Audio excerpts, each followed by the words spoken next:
Amém, amados? Graça e paz. Boa noite, como é que você está? Amém? Você está feliz? Amém? Eu estou feliz demais, glória a Deus. Ontem nós tivemos um casamento. Teremos mais 5 até o final do ano. Aleluia. Deus é bom em todo tempo. Se você puder, abre sua Bíblia no livro de 2 Reis, capítulo de número 7. 2 Reis, capítulo de número 7, em nome de Jesus. Abra sua Bíblia aí no livro de 2 Reis, capítulo de número 7. Nós vamos ler o versículo 1 e o versículo 2. Também iremos ler o versículo de número 3 e o versículo de número 4, em nome de Jesus. 2 Reis, capítulo de número 7, versículo 1. Aleluia, Deus é bom. Aleluia. Aleluia. 2 Reis, capítulo de número 7. A palavra de Deus diz assim, versículo 1. E então disse Eliseu: ouvi a palavra do Senhor. Assim diz o Senhor: amanhã, quase a este tempo, haverá uma medida de farinha por um siclo, e 2 medidas de cevada por um siclo, à porta de Samaria.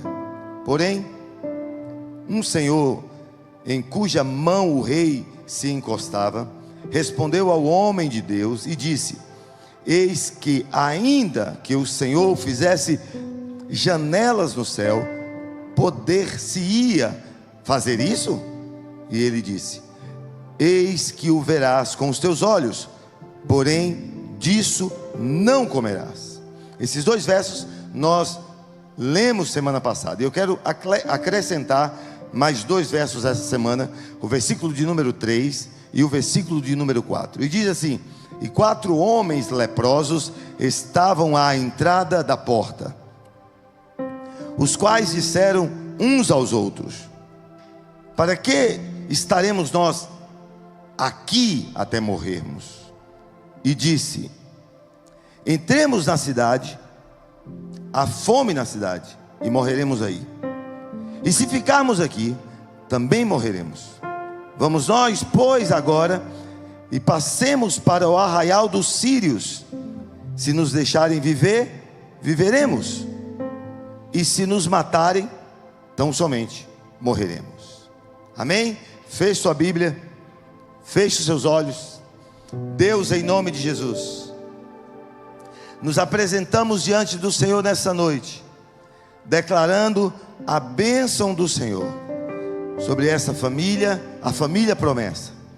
Declaramos que esse tempo novo, essa estação nova, da qual o Senhor tem derramado sobre esta geração, nós viveremos isso em vida. Nós não iremos passar a morte sem que antes as suas promessas em nossas vidas sejam cumpridas. Por isso, esta noite, no nome do Senhor Jesus Cristo, nós declaramos um tempo de paz, um tempo de graça, um tempo de colheita na vida de cada irmão, na vida de cada irmã aqui e agora. Esteja entre nós, Senhor, e opere o teu milagre em nome de Jesus. E os que creem, digam amém. Diga graças a Deus aí, aplauda o Senhor. Amém. Aleluia. Aleluia. Semana passada nós iniciamos sobre andar debaixo de uma palavra. E essa ministração não foi possível, e já era previsto que não era possível nós terminarmos na semana passada. E eu quero aqui trazer um breve relato do que foi ministrado semana passada. Nós lemos do capítulo 6, versículo de número 24 até o versículo de número 33, lá de 2 Reis. Nós lemos o que estava acontecendo com Israel, com Samaria, com o povo de Deus. A nação de Israel havia passado por uma divisão política. Salomão, o 3º rei de Israel, entre a nação unificada, havia colocado um jugo pesado demais de impostos sobre a nação de Israel, porque esses impostos serviam para cobrir o pecado de Salomão. Na sua velhice, Salomão já tendo 700 esposas e 300 concubinas, e essas mulheres, a sua grande maioria, mulheres que haviam sido resgatadas, haviam sido consideradas como esposas de Salomão, mas vinda de países, de povos pagãos. Salomão se une a essas mulheres, e a Bíblia diz que Salomão, ele desobedece a Deus, e essa desobediência ao Senhor leva consequências graves. A desobediência de Salomão, ela começa no coração de Salomão, quando Salomão desvia o seu olhar da palavra de Deus, do propósito de Deus, e ele passa então a adorar. Isso, é isso mesmo, você pode acompanhar isso na palavra do Senhor. Salomão passa a adorar ídolos pagãos. As suas esposas começam a trazer ídolos pagãos para dentro da nação de Israel, e ele começa a gastar muito do dinheiro de Israel para construção, não do templo de Salomão, mas para a construção de templos pagãos, templos que iriam adorar a deuses pagãos. E isso leva a nação de Israel a uma apostasia, a uma idolatria, a afastar-se da vontade de Deus. Salomão morre, e na morte de Salomão, o seu filho então assume o trono. E ao assumir o trono, ele consulta líderes, anciões, digamos assim, conselheiros, mas homens jovens, sem experiência. Nós aprendemos semana passada que é na multidão de conselhos que nós vamos vencer as batalhas. É na multidão dos conselheiros que venceremos a batalha. Mas Salomão, o filho de Salomão, ele decide então ouvir os jovens, e ao ouvir os jovens diziam: coloque mais jugo sobre Israel. E esse jugo era uma cobrança maior de impostos, para poder pagar a dívida que o seu pai havia contraído, o seu pai havia deixado. Diante disso, o filho de Salomão, Roboão, ele toma a decisão de manter a carga tributária naquilo que estava e aumentar ainda mais. Não houve o conselho dos homens sábios, não houve o conselho dos seus líderes. A nação de Israel entra em um colapso e se divide. A Bíblia nos diz que 10 tribos, Rúben, Simeão, Levi, Zebulun, Isacar, Dan, Gade, Assé e Naftali, eles formam então o reino do norte, cuja capital era Samaria. Judá e Benjamim formam o reino do sul, cuja capital era Jerusalém. No reino do sul nunca foi encontrado um rei digno, honesto e justo. Perdão, no reino do norte nunca foi encontrado um rei digno, honesto e justo. E nessa divisão entra a história que nós estamos narrando hoje. O povo de Samaria, o povo do reino do norte, fez o que era mal aos olhos do Senhor. Aqui você já deve ter me escutado falando inúmeras vezes o que é fazer mal aos olhos do Senhor. Fazer mal aos olhos do Senhor é cometimento de pecado, é cometer deliberadamente um pecado. E o reino do norte deliberadamente continuou na prática pagã daquilo que o seu avô Salomão praticava. No final da sua velhice, com toda a sabedoria que ele tinha, mesmo assim foi conduzido à idolatria. Eu entendo que sabedoria sem Deus é condução para a morte. Eu entendo que sabedoria sem a palavra de Deus é condução para a morte. Não me adianta ter tanta sabedoria e não ser o Senhor que guia a minha vida. Deus precisa guiar os meus passos. Deus precisa ser um Deus real, que está além dos textos escritos por uma gráfica, seja ela uma gráfica em São Paulo, seja ela uma gráfica em Santa Catarina, não importa, porque esta palavra, sem haver um direcionamento que nos é dado pelo Espírito Santo, não passa de um livro impresso por uma gráfica. Nós precisamos entender que o cerco em Samaria durou 3 anos. No primeiro ano, o povo de Samaria confiou em sua capacidade. E aqui há um grande dilema. Eles colocam água com gás. Isso aqui é maravilhoso. Glória a Deus pelo... Sabe? Isso é um anjo que está vindo aqui colocar. Aleluia. Sabe, no primeiro ano, eles confiam na capacidade que eles têm. E esse é um dilema que nós vivemos. Quando os problemas chegam, ei amados, eu não sei você, mas eles chegam para mim. Os problemas vêm para mim. Às vezes você está deitado, dormindo, um sono maravilhoso. Você não dorme tão legal. Aí chega aquele sono, o telefone toca. Você tem até medo de atender. É algum B.O., é alguma situação. E nessa hora eu entendo que eu não posso confiar na minha capacidade. A Bíblia diz que a minha força, ela vem de Deus. A minha força vem do Senhor. No segundo ano, Samaria se apega às esperanças. Pastor, há um erro aqui em apegar essas esperanças? Sim, amado. A Bíblia diz que eu não devo apegar as minhas esperanças, mas elas vêm do Senhor. Minha confiança está em Deus. As minhas esperanças também estão no Senhor. No terceiro ano, sem provisões, sem saber para onde ir, eles começam a criar ideias mirabolantes. Viram canibais e comem os seus filhos. E a narrativa do texto começa justamente com uma mãe que vai buscar o rei e diz: Senhor, aqui está esta mulher, que ontem nós fizemos um acordo. E o acordo que eu fiz, amados, eu vou tirando que o negócio começa a agoniar. O negócio está pegando, você não tem noção. Sabe, amados, aqui está essa mulher.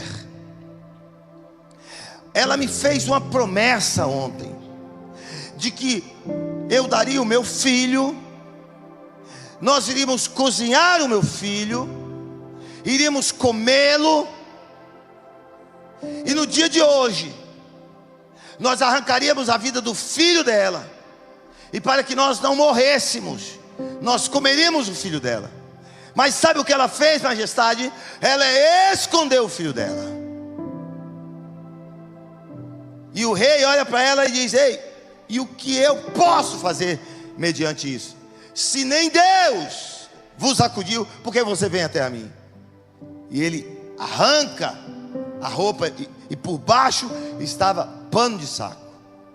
E eu te falei sobre isso semana passada. Pano de saco significa humilhação. Pano de saco não é moda. Sabe, a gente tem visto pessoas religiosamente resgatarem costumes e tradições do povo judaico e trazendo isso como se essa fosse a verdade absoluta de Deus para as nossas vidas.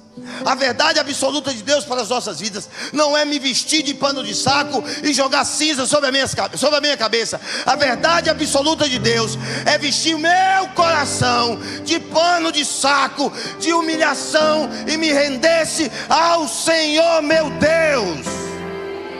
Isto é o verdadeiro pano de saco. E então, 3 anos, Ben-Hadad, rei da Síria, estava rodeando Samaria. E o rei, o que faz? O rei culpa Eliseu. O rei, lá no capítulo 6, 28, você vai ver, ele culpa Eliseu. A culpa é de Eliseu, a culpa é do profeta.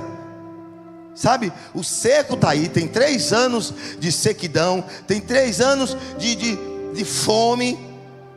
O povo está comendo uns aos outros, se matando, comendo, cozinhando. Mas o inimigo está dentro e não fora. O inimigo é Eliseu. O inimigo é Eliseu. Sabe, você precisa entender algo de Deus aqui essa noite, presta atenção. Você não vai vencer o inimigo por cansaço. Água mole. Fala aí que eu estou bebendo água. Água mole. Tanto bate. Com o diabo não funciona assim. Você não vai vencer o inimigo pelo cansaço. Você vai vencer o inimigo pelo sangue de Cristo Jesus, o nosso Senhor. Você vai vencer o inimigo com a vida santa e reta diante dos olhos de Deus. Você vai vencer o inimigo quando ele não tiver palavras acusatórias contra a tua vida, porque a tua vida está no altar do Senhor. A culpa é de Eliseu. Aí Jorão manda uma palavra e diz: vai lá, eu não vou ser rei desse lugar se amanhã a cabeça de Eliseu permanecer no pescoço dele. Sabe, amados, o diabo, quando não vem pessoalmente, ele manda Jorão. O diabo, quando não vem pessoalmente, ele manda Jezabel. Amanhã a cena é a mesma. A monarquia declarando que a cabeça de um profeta não permaneceria sobre o seu pescoço. Por quê? Porque homens covardes não assumem o seu erro, transferem para os outros. Isso é forte, faltou falar forte. É forte. Homens de coragem dão a cara para bater e dizem: eu fiz e estou errado. Mas covardes acham pretexto para jogar a culpa em outro. E foi isso que aconteceu. Buscaram um bode expiatório. Às vezes é isso que nós fazemos. Nós buscamos bodes expiatórios para o nosso fracasso, para a nossa luta, para o casamento que não deu certo, para os Ben-Hadades da vida que nos cercam. Pastor, eu esqueci quem é Ben-Hadad. Ben-Hadad é o rei da Síria, e a Síria é o país que estava cercando Samaria. A gente arranja Ben-Hadades. Mas hoje eu quero que você entenda uma coisa: pare de colocar culpa das desgraças que acontecem na sua vida, que assolam a sua vida, na vida de alguém. Deixa eu te dar uma grande verdade de Deus para você essa noite. Seu pai não te deve nada. Se você culpa seu pai pela tua vida, ele não te deve nada. Cutuca alguém que está do lado, diga assim: seu pai não te deve nada. Pastor, mas minha mãe me deve. Já que a fatura não vai para o meu pai, vai para minha mãe. Sua mãe não te deve nada. Ela não pode ser bode expiatório. Sabe, a Bíblia diz: honra teu pai e a tua mãe, bonzinhos que eles são. Se for malzinho, não honra não. Gostei da irmã dele. Oxe, não é assim que a Bíblia diz. A Bíblia diz: honre teu pai e a tua mãe. Ah, pastor, já que o senhor tirou o pai e a mãe, e os irmãos? Teus irmãos não te devem nada. Seus parentes não te devem nada. Seu pastor não te deve nada. Seu patrão não te deve nada. Seu passado não deve nada, porque o seu passado foi enterrado na cruz do Calvário e lá permanece, porque só o sangue de Cristo é capaz de apagar todo o pecado e todo o mal. Oh, yes, mano. Aleluia. O rei proclamou: vou matar Eliseu, vou arrancar a cabeça. Mas Eliseu tinha uma palavra. Ei, olhe para mim que essa aqui é de Deus para sua vida. Pega aqui, diácono, eu vou jogar no chão. Eu estou vendo a hora que eu vou jogar no chão. Vou tirar a sua vida. O filho lançou uma palavra profética. Se você não pegou a visão, eu vou te dizer o que Deus está mandando te dizer. O inimigo vai vir sobre você com o fio da espada, tentando arrancar a sua vida. Lance uma palavra profética em teu favor, declarando sobre a minha vida: quem tem autoridade é o Senhor dos exércitos. Aleluias.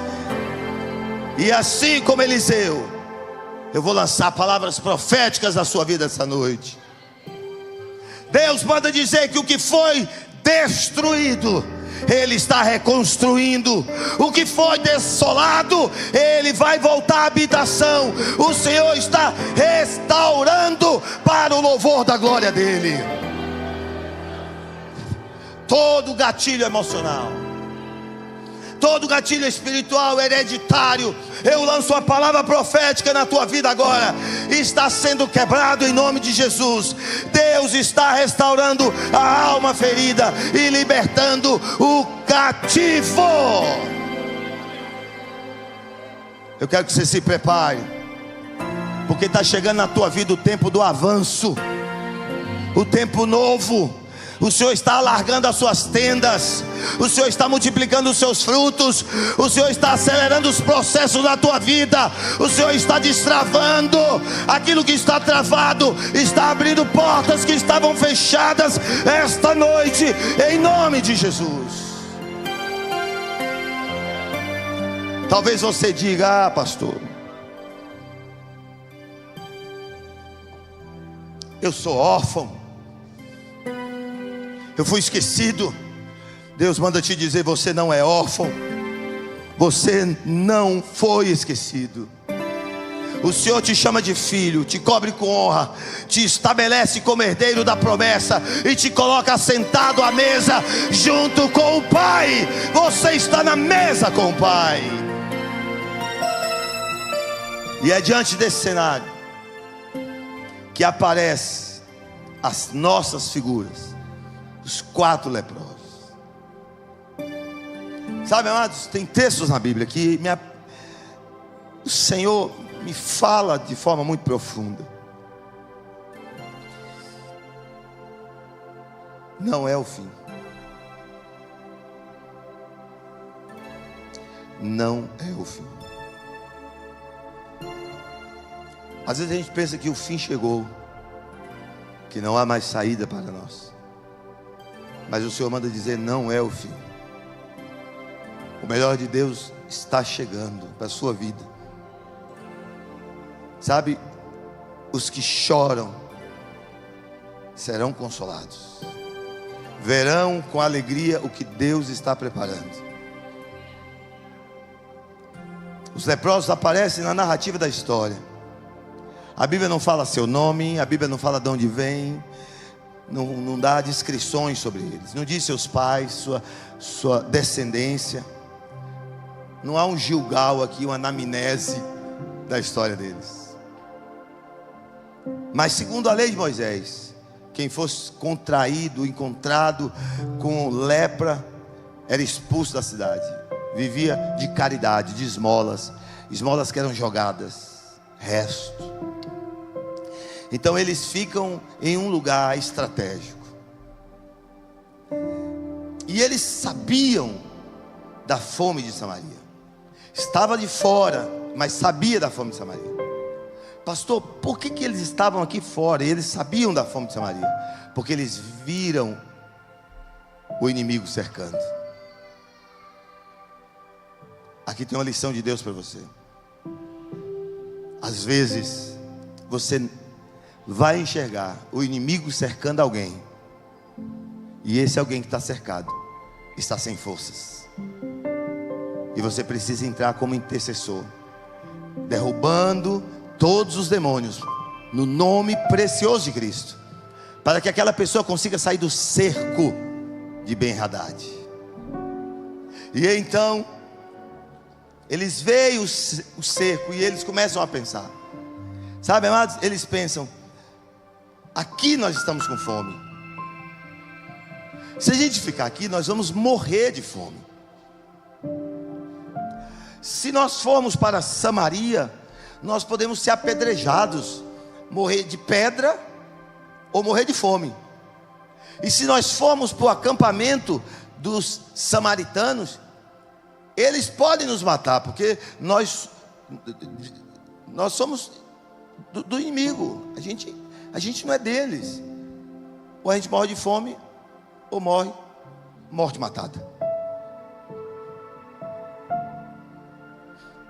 Amados, a lepra não pode atingir o seu poder de raciocínio. Doenças, traumas, dores, feridas não determinam quem você é em Deus. Eu estou falando sobre identidade.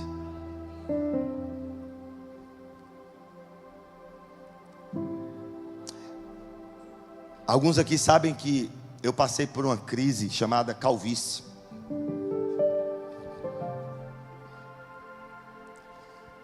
Mas o Senhor teve compaixão de mim. Foi unção, muita unção. E aí nós vamos pegar um voo, eu e minha esposa. E arranquei o passaporte para pegar esse voo.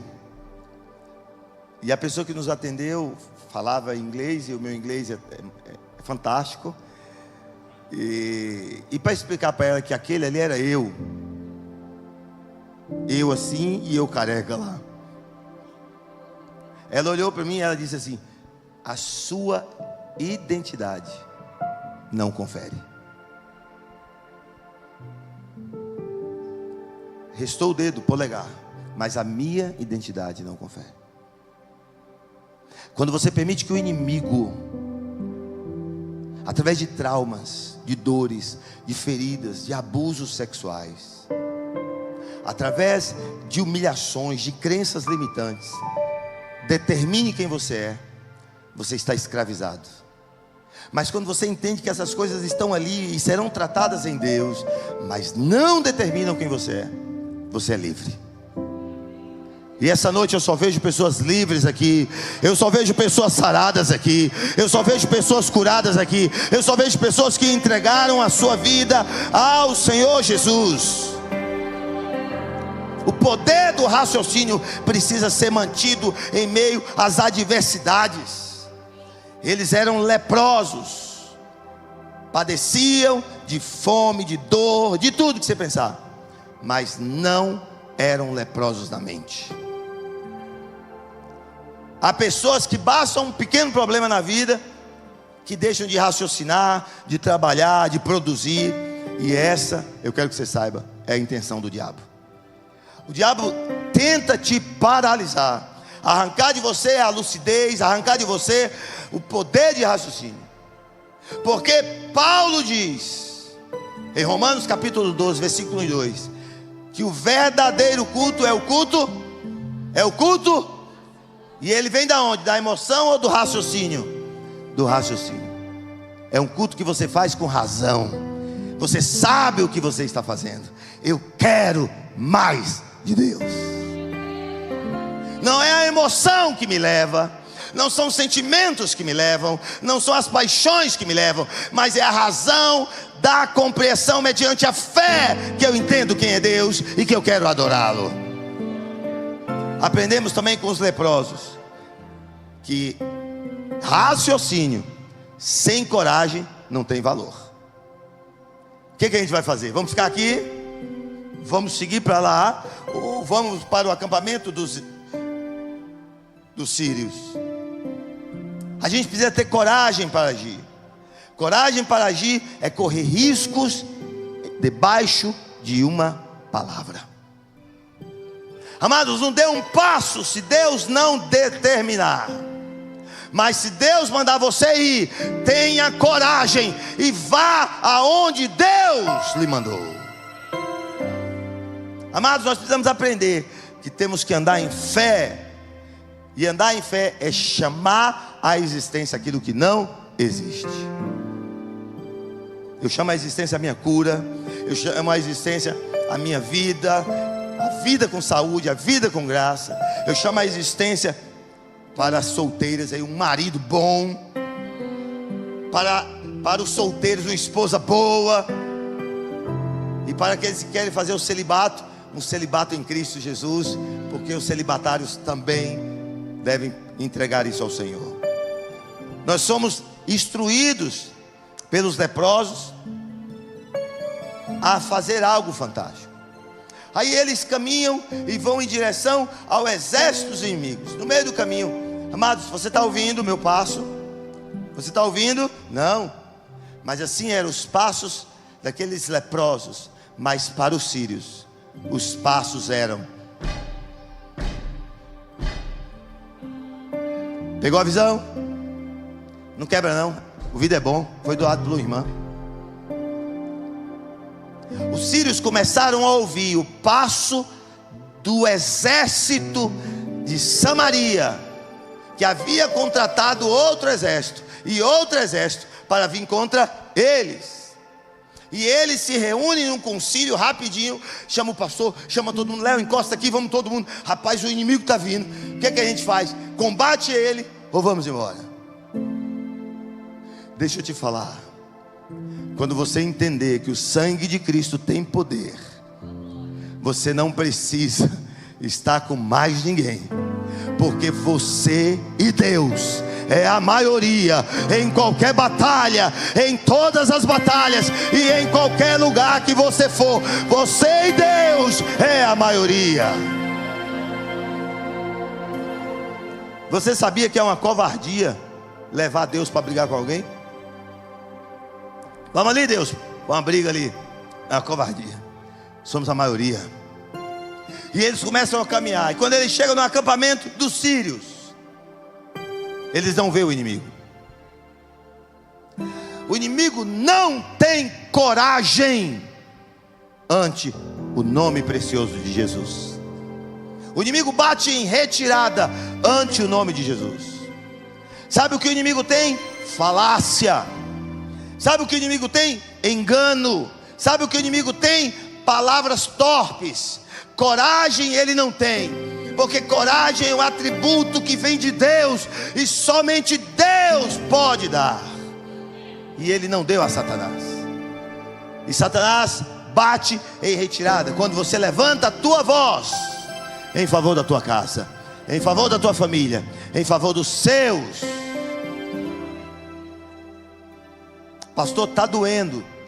É um processo, mas vai passar. Vai passar. A fome chega, a lepra chega, a vergonha, a humilhação, o desprezo, o abandono. Mas um dia isso passa. Alguém falou para mim um dia assim: pastor, receba de Deus uma palavra na tua vida. Eu falei, amém. Mas o meu amém, o senhor vai ouvir no final. Ele, por quê? Eu falei, manda a palavra. As promessas da tua vida que o senhor não viver, seus filhos vão viver. Não, amém. Não, amém. Nãozinho. As promessas que Deus fez para mim, eu andando em santidade e debaixo de uma palavra, eu vou viver todas as promessas do meu Deus. E eu declaro sobre a tua vida: Satanás vai bater em retirada, porque ele não tem coragem. Mas há soldados aqui, homens e mulheres corajosos, que vão viver as promessas de Deus. Aleluia, aleluia. Eles chegam lá. Cadê o inimigo? Bateu em retirada. Amados, o que levou eles até o acampamento? A fome. Eles chegam lá, a primeira coisa que eles vão fazer é o quê? Saciar a fome. Aí começam a comer. Começam a comer. Rapaz, e a comida estava boa. Porque assim, a Bíblia diz que você vai pisar em serpente, mas a serpente não vai lhe fazer mal. Os escorpiões vão te picar, mas não vão lhe fazer mal. A comida está oferecida. Você nem estava sabendo. Você vai comer e não vai lhe fazer mal, porque o Senhor é quem te guarda. E eles começaram a comer. E começaram a comer. Mas o poder do raciocínio, com fome ou sem fome, foi mantido. Rapaz, ô Liz, maldade a gente ficar aqui só comendo, né, velho? Vamos lá. Os nossos irmãos estão dentro do cerco, com fome. Cristianismo, amados, é se colocar na pele do outro. Não é dar alguma coisa, é se colocar na pele do outro. Vamos lá. A gente fala lá para o guarda e o guarda avisa para o rei. E eles foram e contaram as boas novas. E o guarda contou ao rei. Sabe, eu aprendo que os milagres que Deus tem feito na sua vida e as bênçãos que você tem vivido, você precisa testemunhar. Testemunhar para a glória de Deus. Nós vamos fazer uma consulta, eu e minha esposa. A segunda vez que nós tínhamos ido naquele médico, na primeira vez nós sentamos, era uma consulta de uns 20 minutos mais ou menos. Nós ficamos 2 horas e 20 minutos. Quando saiu, minha esposa falou: tem um mistério aí, hein? Há um manto aí entre você e os médicos, porque foi amém, Jesus. Ficamos 2 horas. No começo da consulta, ele: fique tranquilo, a consulta é o de menos. Vamos fazer aquilo que você veio fazer aqui hoje. Aí ficamos 2 horas. E no final, ele veio despedir da gente e fez: não é assim não. A gente cantou, pregou, fez apelo, sem a bênção apostólica a gente não sai desse lugar. Aí oramos. Segunda vez eu voltei lá de novo. E ele começou, ele me atendeu novamente, aquele tempão, me chamava, voltava, me chamava, voltava. Eu acho que pela primeira consulta, alguns clientes, pacientes, reclamaram que eu fiquei muito tempo. Aí ele foi revezando: o senhor volta lá e vem depois, e volta lá e vem. Aí era os picadinhos, né? Os cultos semanais, o culto de segunda, culto de terça, culto de quarta, os picadinhos. No final, quando terminou, ele disse assim para mim: eu quero te levar para conhecer meu prédio. Isso aqui, isso aqui, isso aqui, isso aqui, foi tanto, isso foi tanto, isso aqui foi tanto, isso aqui, aqui. Eu quero dizer que tudo isso pertence a Jesus. A glória e a honra seja dada ao Senhor. Sabe, amados, eu aprendo com os leprosos que eu preciso, ao ser abençoado, levar aos outros o conhecimento do que Deus fez. Se você está recebendo a cura, grite alto o seu testemunho. Há pessoas que estarão sentadas ali e vão ouvir aquilo que você está falando e vão dizer: essa palavra é para mim. Essa cura que você viveu, eu vou clamar para a minha vida. O seu casamento que foi restaurado, eu vou clamar a Deus para que o meu seja restaurado. Eu aprendo outra coisa. Eu aprendo que nós devemos divulgar para todos o amor de Deus através da salvação. Naquele dia, quando o exército da Síria vai embora, chega a salvação. Acabou o tempo da escassez. Acabou o tempo da escassez. Eu tenho um amigo meu que essa semana virou para mim e falou assim: pastorzão, nós vamos tomar um café, porque aquele negócio que o senhor pediu para eu orar, de 0 a 10, 0 a 10 sou eu que estou pontuando, de 0 a 10 ia ser em torno de 3, e 3 estava de bom tamanho, mas o Senhor me deu 15. Sabe, amados, eu entendo que quando a bênção de Deus chega, a gente não se cala, porque há muitos de nós que em algum momento vai fraquejar, vai andar manco, e vem alguém e coloca o ombro sobre nós, nos segura e diz: você não está só. Você não está só. Nós aprendemos também com os leprosos que a última palavra, ela vem de Deus. Amados, ainda que você esteja leproso, a última palavra sempre é a de Deus. Pastor, talvez o senhor não entenda, eu errei demais. Eu errei muito, pastor. Eu me arrependi, sabe, eu me rendi ao Senhor, mas não vejo que vai ter chance para mim, porque meus erros foram grandes demais. A última palavra, ela vem do Senhor. Não é pelo médico, não é do governante, não é do juiz, não é de ninguém. A última palavra não é nem do pastor. Tem gente dizendo coisa demais por aí. Tem gente dizendo muita coisa, dizendo até que é a voz de Deus na boca dele. Mas deixa eu te dizer, a última palavra, ela vem da boca de Deus. E quando Deus abrir a boca dele, o seu coração vai se arder, e você vai saber que é Deus que está falando com você, igreja do Senhor. Aleluia. Muitas vezes nós estamos cercados por diversos problemas, circunstâncias desastrosas em nossas vidas. Há cercos que são de saúde, há cercos que são de felicidade, há cercos que são de doença, há cercos que são de vida financeira. Mas eu quero te dizer que os leprosos, em meio a tudo isso, eles tiveram paz. Porque a minha paz não é um estado, a minha paz não é um sentimento, a minha paz é uma pessoa, e ela habita em mim. A sua paz é uma pessoa, e ela habita em você. Sabe, Jesus, enquanto esteve entre nós, Ele disse: eu preciso ir, não me detenhas, eu preciso ir, porque se eu não for, o outro, ele já era. Ele já era o que, pastor? Consolador. Se eu não for, o outro Consolador não virá. E quando o outro Consolador vier, ele habitará em vós. Cristo está em mim através do Espírito Santo. Nós somos morada. Por isso a paz que excede todo entendimento, a paz de Deus que excede todo entendimento, a paz de Deus que excede todo entendimento está sobre a sua vida.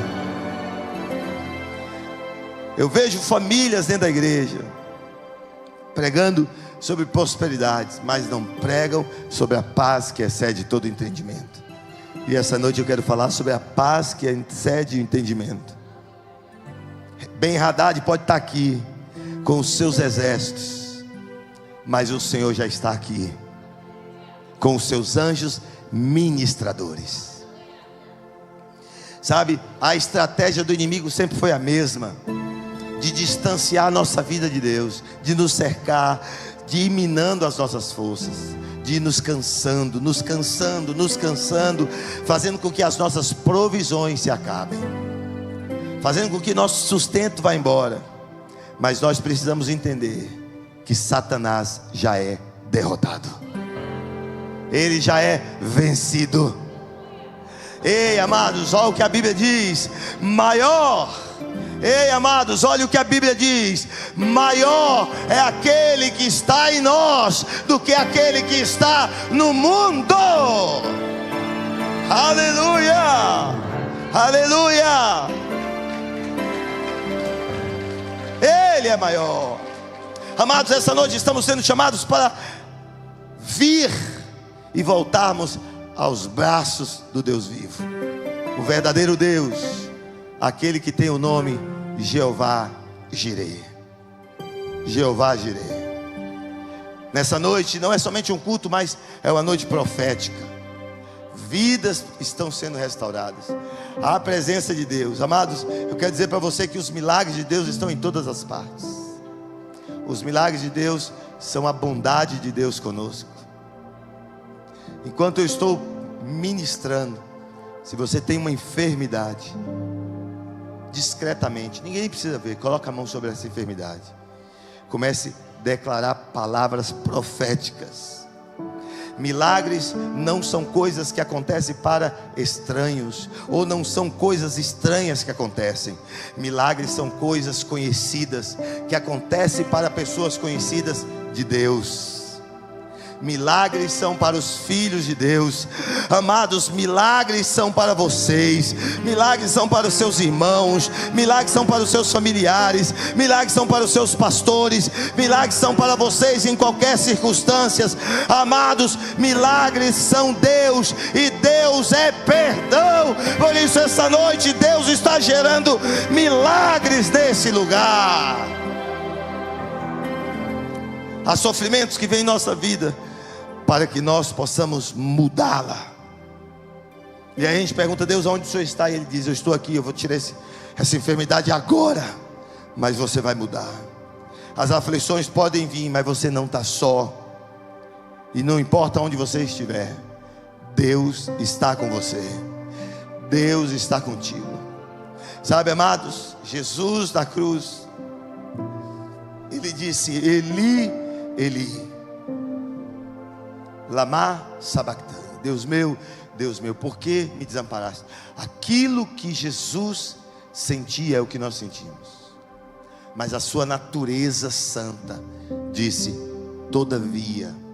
Logo depois ele dizer: se possível afasta esse cálice de mim, ele diz: mas todavia seja feita a tua vontade.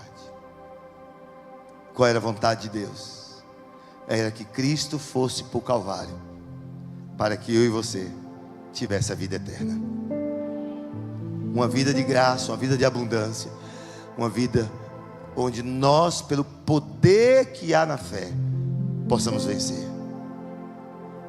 Talvez muitos de nós desejássemos ouvir uma palavra que amanhã a gente sairia desesperadamente dizendo: vou comprar essa casa, vou comprar esse carro. Não, amados, o que Deus quer de você não é que você vai desesperado comprando uma casa, porque isso Ele já deu. Os bens materiais Ele já deu. Isaías capítulo 1 diz: se quiserdes e me ouvirdes, comereis o melhor dessa terra. Mas tem uma condicional antes: se você quer e se você ouve. Eu estou te chamando para o quer, eu estou te chamando para o ouve. Queira Deus, queira mais de Deus, queira mais do Senhor, queira mais da sua graça, queira mais de um Deus que não nos abandonou. Ele tem estado conosco. Eu tenho visto Deus constantemente agir nessa igreja. A banda pode subir, enquanto a banda sobe, eu tenho visto Deus, amados. Sabe, nós éramos uma igreja em janeiro para trás. Somos uma igreja de janeiro para frente. Somos uma igreja que intercede, que ora, que conhece uns aos outros, que ouve as dores e os pecados e não acusa, trata, leva para uma vida santa, leva para uma vida de transformação. Eu mandei a agenda da semana lá no grupo de Gilgal. Neto, Ju, Mari, pastora Miriam, Tiara, pastor Antônio, eu. A gente faz parte desse grupo lá de Gilgal. São pessoas que a gente ora. Mandei lá a agenda da semana. Essa semana eu vou atender 25 pessoas. 25 pessoas. Cada atendimento são 2 horas de atendimento. Não é um lugar de acusação. E por que não é, pastor? Porque eu não fui acusado. Eu fui amado. Quando eu olho para a cruz, eu entendo que a lepra tentou me consumir, mas o poder do raciocínio em Deus me levou para a cruz. Talvez você esteja pensando aí: pastor, a minha vida não tem mais jeito. Eu vou te dizer uma coisa: graças a Deus que não. Porque 2 Coríntios diz: eis que faço nova todas as coisas. Então Deus também está te dando uma nova vida. Deus está lhe dando uma nova vida. Uma vida nova, com a roupagem nova, com roupas novas, transformando todo o seu ser para um ser novo, vivo e santo em Deus. Aleluia. E se você quer viver isso, eu queria que você ficasse em pé, em nome de Jesus, porque nós queremos orar por você.